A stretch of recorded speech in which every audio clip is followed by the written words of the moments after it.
அனைவருக்கும் அன்பான வணக்கம். நீங்கள் கேட்டுக்கொண்டிருப்பது கதைகளை. வாசிப்பவர் ஹேமலதா ஜெகநாத்.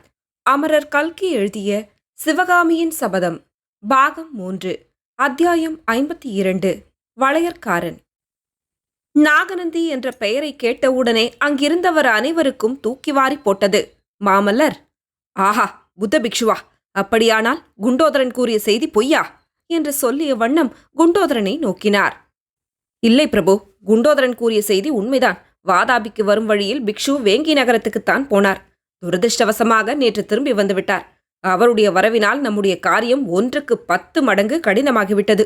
இன்னும் 2 நாளைக்கு முன்னால் மட்டும் நாம் வந்திருந்தால் என்றான் சத்ருக்னன். பிக்ஷு நேற்றுதான் திரும்பி வந்தாரா? உனக்கு எப்படி தெரியும் சத்ருக்னா என்று சேனாதிபதி பரஞ்சோதி வினவினார். நகரமெல்லாம் அதை பற்றித்தான் பேச்சு தளபதி. ஜனங்கள் பேசிக் கொண்டிருந்ததிலிருந்து தெரிந்து கொண்டேன். புலிகேசியின் சகோதரன் விஷ்ணுவர்தனன் சென்ற வருஷம் வேங்கி மன்னனாக முடிசூட்டிக் கொண்டான் அல்லவா? எந்த வேளையில் மகுடாபிஷேகம் செய்து கொண்டானோ தெரியவில்லை. சில நாளைக்கு முன்பு அவன் மாண்டு போனான். அவனுடைய மனைவியையும் 6 மாதத்து கைக்குழந்தையையும் அழைத்து கொண்டு நாகநந்தி நேற்று திரும்பி வந்தாராம் என்று சத்ருக்னன் கூறினான். சளுக்க சாம்ராஜ்யத்தின் அஸ்தமனம் நெருங்கிவிட்டது என்று பல்லவேந்திரர் கூறியது வீண் போகவில்லை. விஷ்ணுவர்தனன் எப்படி இருந்தானாம் என்று பரஞ்சோதி கேட்டார். விஷ்ணுவர்தனன் வேங்கி படைகளை முழுவதும் நாசம் செய்ய முடியவில்லை. நம்முடைய சக்கரவர்த்தி சொல்லி அனுப்பியிருந்தபடி வேங்கி படைகள் பின்வாங்கிச் சென்று கிருஷ்ணை கோதாவரி நதிக்கரை காடுகளில் ஒளிந்து கொண்டிருந்தன. விஷ்ணுவர்தனன் முடிசூட்டிக் கொண்ட பிறகு நாடெங்கும் கலகங்கள் மூண்டன. ஒளிந்திருந்த படை வீரர்கள் அங்கங்கே திடீர் திடீர் என்று கிளம்பி தாக்கினார்கள். கலகத்தை தானே அடக்கப் போவதாக விருது கூறிக்கொண்டு விஷ்ணுவர்தனன் கிளம்பினான். ஒரு சண்டையில் படுகாயமடைந்து விழுந்தான். நாடெங்கும் கலகங்கள் அதிகமாயின. இந்த சமயத்தில்தான் நாகநந்தியும் அங்கே போய் சேர்ந்தார். விஷ்ணுவின் மனைவியையும் குழந்தையையும் கொண்டு வந்து சேர்த்தார். விஷ்ணுவர்தனன் மனைவி துர்விநீதனுடைய மகள் என்பது தங்களுக்கு தெரியுமல்லவா பிரபு? அதை பற்றியெல்லாம் இப்போது என்ன கவலை சத்ருக்னா? நாம் வந்த காரியத்தை பற்றி சொல்லாமல் ஊர்க்கதையெல்லாம் சொல்லிக் கொண்டிருக்கிறாயே, மேலே நடந்ததை சொல்லு என்றார் மாமல்லர். நாகநந்தி பிக்ஷுவை பார்த்து வியப்பும் திகைப்பும் அடைந்த சிவகாமி அம்மை சீக்கிரத்தில் சமாளித்துக் கொண்டு பல்லக்கில் போய் ஏறினார். பல்லக்கை சற்று தூரம் நான் தொடர்ந்து சென்றேன். ஆரவாரமின்றி அமைதி குடிக்கொண்டிருந்த ஒரு வீதிக்குள் பல்லக்கு சென்று அழகான மாளிகை ஒன்றின் வாசலில் நின்றது. சிவகாமி அம்மை பல்லக்கிலிருந்து இறங்கி அந்த மாளிகைக்குள்ளே போனார். வீதி முனையிலேயே நான் கொஞ்ச நேரம் நின்று என்ன செய்யலாம் என்று யோசித்தேன். பிறகு மாளிகை வாசலை நெருங்கினேன். காவலாளிகள் 2 அங்கு இருந்தார்கள். அவர்களை பார்த்து, காஞ்சி நகரத்து நாட்டியப்பன் இருப்பது இந்த வீட்டிலேதானே என்று கேட்டேன். ஆமாம், எதற்காக கேட்கிறாய் என்றார்கள். நான் வளைச்செட்டி, அழகான வளைகள் கொண்டு வந்திருக்கிறேன், அம்மையிடம் காட்ட வேண்டும் என்றேன். இரவு நேரத்தில் இந்த வீட்டுக்குள் யாரும் புகுவதற்கு அனுமதியில்லை. நாளை பகலில் வா என்றார்கள். சற்று நேரம் அவர்களுடன் வம்பு பேசி பல விஷயங்கள் தெரிந்து கொண்டேன். சிவகாமி அம்மையும் ஒரு தோழியும் சமையற்காரியும் மட்டும் அந்த வீட்டுக்குள் இருப்பதாகவும் வேறு யாரும் இல்லை, வருவதும் இல்லை என்பதாகவும் தெரிந்து கொண்டேன். ஒரே ஒரு தடவை புலிகேசி சக்கரவர்த்தி அங்கு வந்து ராஜசபையில் நடனமாடும்படி கேட்டாராம். அம்மை அதை மறுத்துவிட்டபடியால் இம்மாதிரி வாதாபி வீதிகளில் தினம் நாட்டியமாடும்படி தண்டனை விதித்தாராம். இதை அறிந்ததும் எனக்கு கோபமாய் வந்தது. மனத்திற்குள்ளே அந்த கொடுமணம் படைத்த ராட்சச பதரை திட்டிக் கொண்டு கிளம்பினேன். வீதி முனைக்குச் சென்றதும் ஒரு பக்கத்திலிருந்து தீவர்த்தி பிடித்த காவலர்கள் புடைசூழ ஒரு பல்லக்கு வருவதைக் கண்டேன். ஒரு வீட்டு திண்ணையில் தூணின் பின்னால் ஒளிந்து கொண்டு பல்லக்கில் வருவது யார் என்று கவனித்தேன். நான் எதிர்பார்த்தது போலவே நாகநந்தி பிக்ஷுதான் பல்லக்கில் இருந்தார். அப்போது நர நரவென்று மாமல்லர் பல்லை கடிக்கும் சத்தம் கேட்டது. சேனாதிபதி பரஞ்சோதி குறுக்கிட்டு, சத்ருக்னா, ஏன் கதையை வளர்த்தி கொண்டே போகிறாய்? அம்மையை சந்தித்து பேசினாயா? ஏதாவது செய்தி உண்டா? அதை சொல்லு என்றார். பரஞ்சோதியை சிறிது கோபமாக மாமல்லர் பார்த்துவிட்டு, சத்ருக்னா, எதையும் விட வேண்டாம். நாகநந்தி எங்கே போனார்? சிவகாமியின் வீட்டுக்குள்ளேயா என்று வினவினார். ஆம் பிரபு, அம்மையின் மாளிகைக்குள் தான் போனார். 1 நாழிகை நேரம் வீட்டுக்குள்ளே இருந்துவிட்டு வெளியேறினார். அந்த 1 நாழிகை நேரமும் நானும் அந்த வீதியிலேயே சுற்றி வந்து கொண்டிருந்தேன். ஒரு தடவை வீட்டு வாசலுக்கு அருகில் சென்று காவலரில் ஒருவரிடம், சமீபத்தில் சத்திரம் சாவடி எங்கேயாவது இருக்கிறதா என்று விசாரித்தேன். அப்போது உள்ளே சிவகாமி அம்மை புத்த பிக்ஷுவின் தலையில் நெருப்புத் தணலை கொட்டி கொண்டிருந்தார். அவ்வளவு கோபமாக அவர் பேசியது என் காதில் விழுந்தது. அதில் எனக்கு பரம திருப்தி ஏற்பட்டது. எல்லோருக்கும் அப்படித்தான் என்றான் குண்டோதரன். அதே வீதியில் இருந்த ஒரு சத்திரத்தில் படுத்து இரவு நிம்மதியாக தூங்கினேன். இன்று பொழுது விடிந்து சற்று நேரமானதும் அம்மையின் மாளிகைக்கு போனேன். என்னை பார்த்ததும் சிவகாமி அம்மைக்கு ஒரே வியப்பாய் போய்விட்டது. பக்கத்திலிருந்த தோழியை ஏதோ காரியமாக உள்ளே போகச் சொல்லிவிட்டு, சத்ருக்னா, இது என்ன? காஞ்சிக்கு நீ போகவில்லையா? என்னை பின்தொடர்ந்தே வந்து விட்டாயா என்று கேட்டார். இல்லை அம்மணி, காஞ்சிக்கு போய் மாமல்லரிடம் தாங்கள் கூறிய செய்தியை சொன்னேன். அவரும் வந்திருக்கிறார், சேனாதிபதியும் வந்திருக்கிறார் என்றேன். இதை கேட்டதும் அம்மை உற்சாகமும் பரபரப்பும் அடைந்து, சைன்யம் எங்கே இறங்கியிருக்கிறது என்று கேட்டார். சைன்யத்தோடு வரவில்லை என்றும் மாமல்லரோடு சேனாதிபதியும் கண்ணபிரானும் வந்திருக்கிறார்கள் என்றும் கோட்டைக்கு வெளியே இந்த மலையடிவாரத்தில் இறங்கியிருக்கிறார்கள் என்றும் தெரிவித்தேன். நாளை அமாவாசை இரவில் எல்லாரும் வருகிறேன் என்றும் தோழி பெண்ணை எங்கேயாவது அனுப்பிவிட்டு நம்முடன் புறப்பட ஆயத்தமாய் இருக்க வேண்டும் என்றும் சொல்லிவிட்டு வந்தேன் என்று சத்ருக்னன் முடித்தான். சத்ருக்னா, சிவகாமி முடிவாக என்ன சொன்னாள்? ஏதேனும் செய்தி உண்டா என்று மாமல்லர் கேட்டார். ஒன்றுமில்லை பிரபு. அம்மை அதிகமாக பேசாமல் அமாவாசை இரவு நம்மை எதிர்பார்த்து கொண்டிருப்பதாக சொல்லி எனக்கு விடை கொடுத்தார். அவ்வளவுதான். இதை கேட்ட மாமல்லர் சிந்தனையில் ஆழ்ந்தார். அத்தியாயம் 53. சந்தேகம். அமாவாசை அன்று இரவு சிவகாமி தன்னுடைய மாளிகையில் தன்னந்தனியாக உட்கார்ந்திருந்தாள். அவளுக்கு துணையாயிருந்த தோழி நோய்வாய்ப்பட்டிருந்த தன்னுடைய அன்னையை பார்த்துவிட்டு வரவேண்டுமென்று சொல்லிக் கொண்டிருந்தமையால் அதை வியாஜமாக கொண்டு அன்று இரவு அவளை வீட்டுக்கு அனுப்பிவிட்டாள். இப்போது நந்தா விளக்கு ஒன்றே சிவகாமிக்கு துணையாக எரிந்து கொண்டிருந்தது. அவளுடைய உள்ளமோ பல்வேறு சிந்தனைகளில் ஆழ்ந்திருந்தது. மாமல்லர் வரப்போகிறார் என்று எண்ணிய போதெல்லாம் அவளுடைய இருதயம் மேலெழும்பி வந்து தொண்டையை அடைத்து கொண்டது. ஆத்திரமும் ஆங்காரமும் ஒரு பக்கத்தில் பொங்கின, துக்கமும் ஆர்வமும் இன்னொரு புறத்தில் பெருகின. மாமல்லரிடம் வைத்த காதலினால் அல்லவா இந்த துன்பங்களுக்கெல்லாம் ஆளானோம் என்ற எண்ணம் அடிக்கடி தோன்றிக் கொண்டிருந்தது. தனது நிலைமைக்கு உகந்த சிற்பியின் மகன் ஒருவனை காதலித்து கல்யாணம் செய்து கொண்டிருந்தால் தான் இந்த அவகேட்டுக்கெல்லாம் ஆளாகியிருக்க வேண்டியதில்லை அல்லவா?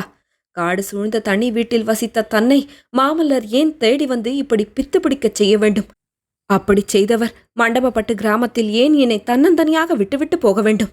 மாமல்லர் மேல் உள்ள ஆசை காரணமாகத்தானே காஞ்சிக்குத்தான் வர நேர்ந்தது.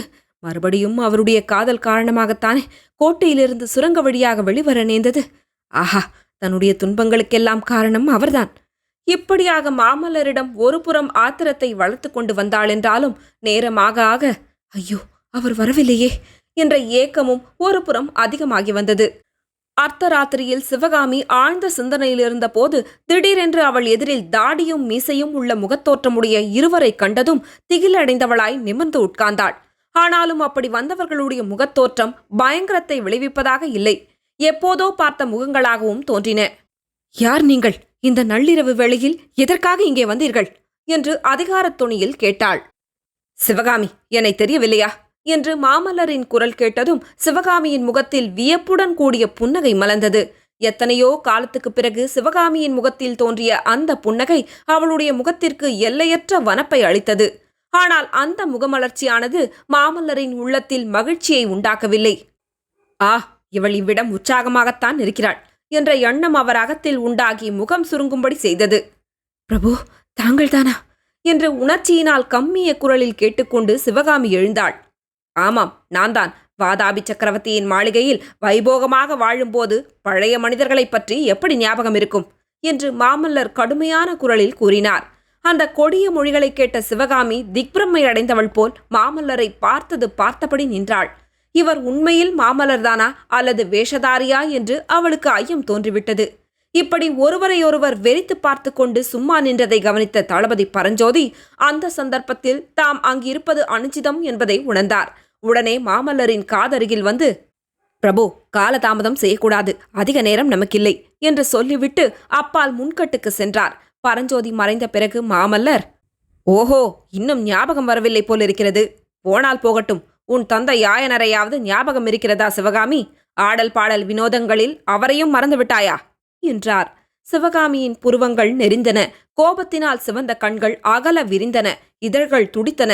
உள்ளத்தில் பொங்கி வந்த கோபத்தையெல்லாம் பெருமுயற்சி செய்து அடக்கிக் கொண்டு, இளவரசி, என் தந்தை சௌக்கியமாயிருக்கிறாரா? எங்கே இருக்கிறார்? எப்படி இருக்கிறார் என்று கேட்டாள். ஆம், ஆயனர் சௌக்கியமாயிருக்கிறார். கால்களில் ஒன்று முறிந்து ஏக புதல்வியை இழந்தவர் எவ்வளவு சௌக்கியமாயிருக்கலாமோ அவ்வளவு சௌக்கியமாயிருக்கிறார். சிவகாமி எங்கே, என் அருமை மகள் எங்கே என்று வந்தவர் போனவரையெல்லாம் கேட்டுக்கொண்டிருக்கிறார். சிவகாமி, புறப்பட போகலாம். சிவகாமியின் கண்களில் நீர் ததும்பியது. ஆயினும் அவள் மாமல்லருடன் புறப்படுவதற்கு எத்தனம் செய்வதாக காணவில்லை. சிவகாமி, ஏன் இப்படி நிற்கிறாய்? உன் தந்தையை உயிரோடு காண விரும்பினால் உடனே புறப்படு என்றார் மாமல்லர்.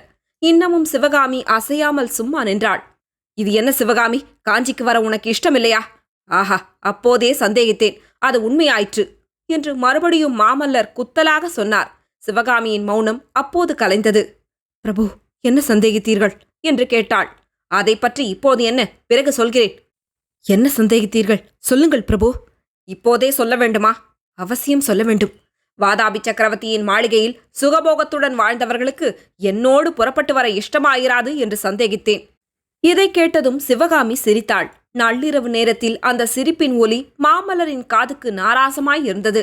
சிரிப்பை நிறுத்தியதும் சிவகாமி உறுதியான குரலில் கூறினாள், ஆம் பல்லவகுமாரா, உங்கள் சந்தேகம் உண்மைதான். எனக்கு இந்த மாளிகையின் சுகபோகத்தை விட்டு வர இஷ்டமில்லை.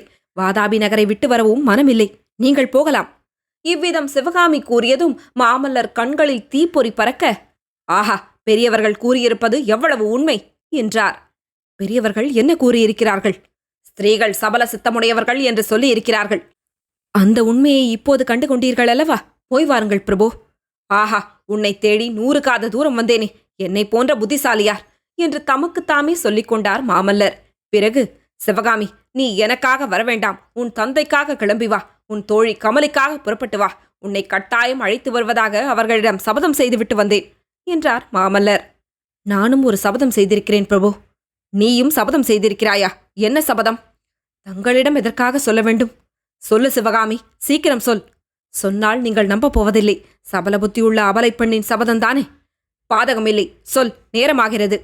இந்த வாதாபி நகரம் தீப்பற்றி எரிந்து இந்நகரின் வீடுகளெல்லாம் சாம்பலாவதையும், வீதிகளிலெல்லாம் இரத்த வெள்ளம் ஓடுவதையும், நாற்சந்திகள் பிணக்காடாய் கிடப்பதையும் கண்ணாலே பார்த்த பிறகுதான் இந்நகரை விட்டு கிளம்புவேன் என்று சபதம் செய்திருக்கிறேன். என்ன கோரமான சபதம்! இப்படி ஒரு சபதத்தை எதற்காக செய்தாய் சிவகாமி? பிரபு, இந்த நகருக்கு வரும் வழியில் நான் பார்த்த கோர காட்சிகளையெல்லாம் நீங்கள் பார்த்திருந்தால் எதற்காக சபதம் செய்தேன் என்று கேட்க மாட்டீர்கள். இந்த வாதாபி நகரின் நாற்சந்திகளிலே தமிழ்நாட்டு ஸ்திரீ புருஷர்கள் கட்டப்பட்ட கரங்களுடனே கொண்டு வந்து நிறுத்தப்பட்டதையும், சாட்டையினால் அவர்கள் அடிக்கப்பட்டதையும், அவர்களுக்கு முன்னால் பல்லவ தேசத்தின் நடனக்கலா ராணி நாட்டியம் ஆடியதையும் தாங்கள் பார்த்திருந்தால் சபதம் ஏன், எதற்காக என்றெல்லாம் கேட்க மாட்டீர்கள். சிவகாமி, அதையெல்லாம் நான் நேரில் பார்க்காவிட்டாலும் எனக்கு தெரிந்தவைதான். இருந்தாலும் நீ இவ்வளவு கடுமையான சபதம் எடுத்துக்கொள்ளலாமா? பிரபு, பல வருஷங்களுக்கு முன்னால், பல யுகங்களுக்கு முன்னால் என்னை இளவரசர் ஒருவர் காதலிப்பதாக சொன்னார். என்னை தமது பட்ட மகிழ்ச்சியாக்கிக் கொள்வதாக வாக்குறுதி கூறினார்.